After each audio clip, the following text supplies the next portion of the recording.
stop because he can't reach the brake.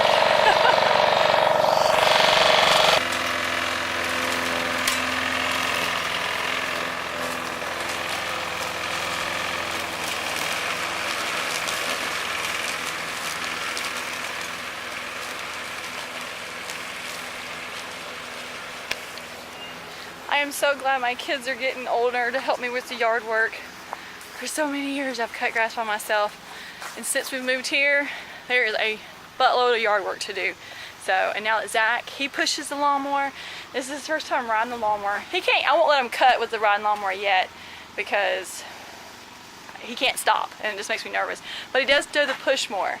And now I've got 1, 2, 3 kids helping me cut grass. One's inside helping me clean because we got company coming tomorrow. We're so excited. One of my good friends is coming we haven't seen in a long time. Y'all get to meet them tomorrow, but it is such a blessing and I can't wait for my other boy to get big enough. I'm gonna have like yard work done in no time. Look what you ran over today. What is that? It's a rat. It must have already been dead, but you squished it today. How?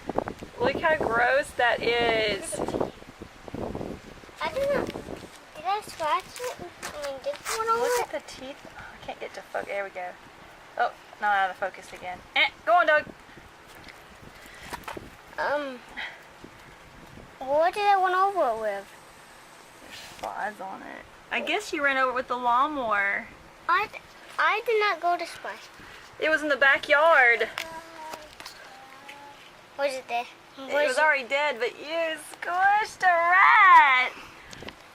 Ew. Our house. Isn't that nasty?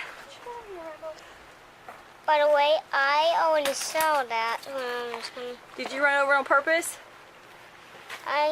Zach, look at me. Zach, look at me. Did you run over it on purpose? I didn't. I did not feel a bump at all. You didn't feel a bump? No. No, I didn't. You squished a rat.